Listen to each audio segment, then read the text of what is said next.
Welcome into TYT's The Conversation. I'm your host, Adrienne Lawrence, and today I'm joined by the founder and president of Gideon's Promise Org. He also happens to be the author of a book called Gideon's Promise, a public defender movement to transform criminal justice. Thank you for joining us, Jonathan Rapping. Thanks so much for having me. Now, Jonathan, this is a really exciting time for you. You have this book coming out, or it's come out with Gideon's Promise, a public defender movement to transform criminal justice. What is it that Gideon's Promise brings to the table that's different? Well, Gideon's Promise is an organization that partners with public defenders all across the country in an effort to build a movement of public defenders to partner with communities most impacted by our criminal legal system to transform that system.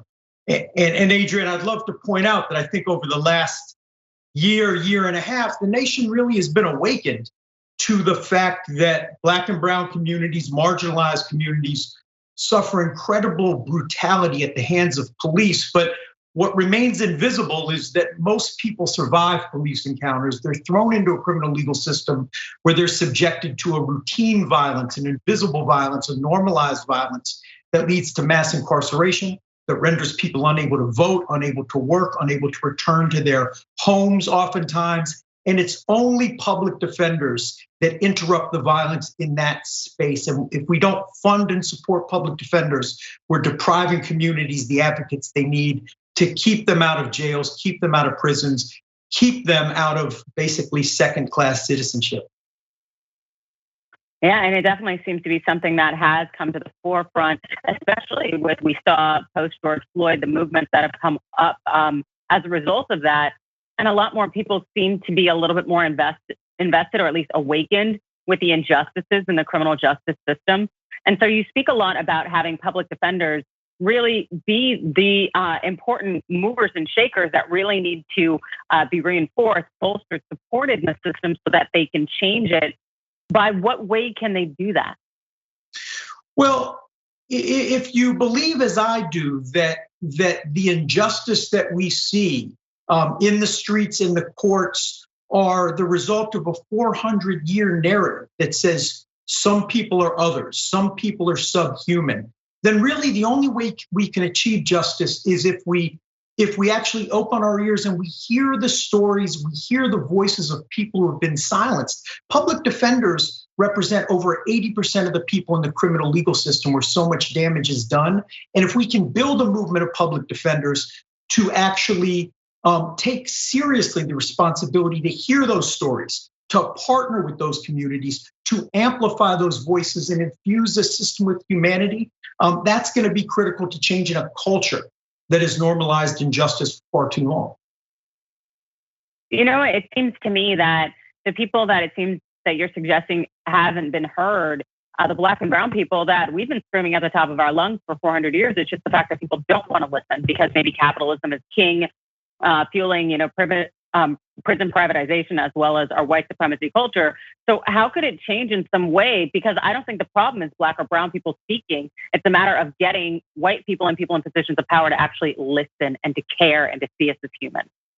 Well, that's absolutely right, Adrienne. I couldn't agree with you more. And if you embrace the thesis of Michelle Alexander in the New Jim Crow, the idea that for 400 years, there's a narrative that has seen some people as subhuman. It went from slavery to black codes to Jim Crow to mass incarceration. If you believe that, as I do, then mass incarceration, our criminal legal system, is this generation's Jim Crow. It's where the harm is being done. And while certainly Black and brown people have voices in the criminal legal system, those voices are only amplified through public defenders. They're not allowed to speak for themselves in those spaces. And when you have public defenders that don't understand that have fallen victim to the system, that have accepted the status quo, public defenders are perpetuating the harm by not making sure the stories of the people they serve are heard. Gideon's Promise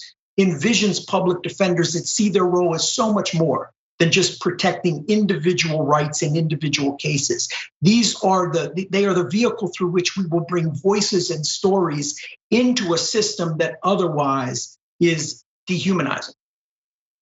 Yeah, indeed. It's very dehumanizing. But I think also kind of the point was always to dehumanize us because, we make better chattel than we do actually people and, individuals who are deserving of respect and rights. But as far as Gideon Thomas's effort, you say kind of amplifying and bringing these stories. Are you picturing people sharing their journeys? And if so, to what extent would people say that could be traumatic? It could be trauma porn. Well, so Adrienne, I'd be remiss not to mention that I'm the co-founder of Gideon's Promise. I founded it along with my wife, who's not a lawyer. She was born and raised in a Black community in Buffalo, and her introduction to the criminal legal system happened when she was 5 years old.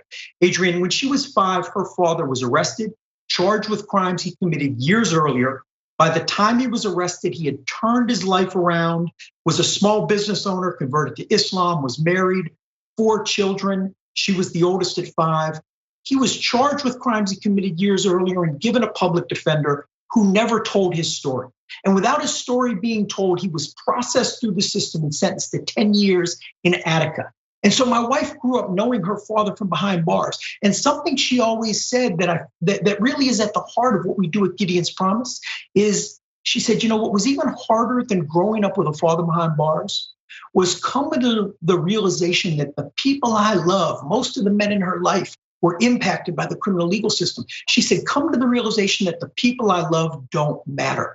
And primarily, that message was delivered to her by a public defender, someone who I imagine came into the work for the right reasons, but came into a system that had so accepted a substandard level of justice for Black and brown people that he started to be shaped by it. He probably didn't even realize that in ignoring the person standing next to him, not only was he doing damage to that man, he was doing damage to that 5-year-old girl and her family, and there are children like her all across this country. If we don't ensure their advocates at that critical moment have their interest at heart, care about their stories, and want to make sure they're heard, we are destined to perpetuate the injustice that is now mass incarceration. That's a very powerful thing. And I'd love to talk about the book that you have, Gideon's Promise, the Public Defender Movement to Transform Criminal Justice. Can you tell us a little bit about what it's about? Sure. So I started my career in Washington, D.C., and I was with one of the model public defender offices at the time. And after a decade there, I moved to the South to do criminal justice reform work in Georgia. I went to New Orleans after Hurricane Katrina to help build that system, did some work in Alabama, Mississippi, and it was really eye-opening. It was the first time I saw young, passionate defenders come into the system, and within a couple of years, they would either quit or they'd have the passion just beaten out of them. And so Gideon's Promise started as an organization to support those lawyers, to nurture that passion, and to transform the culture in offices that had accepted processing human beings, that had become part of the very system that was crushing the people they serve. So Gideon's Promise now is 15 years old. We now have programs for new lawyers, for leaders, for supervisors. We have a law school pipeline. And really the idea is that communities need to see public defenders as their lawyers, as their advocates. And we have to make sure all across the country, we have lawyers that take that effort seriously and that are advocating externally for the resources these communities need from their public defenders. That's what Gideon's Promise is about. It's about building that movement to serve people with humanity and dignity and to advocate for the resources that they need. That's great. And resources indeed are extremely, they're scarce, yet they're critical.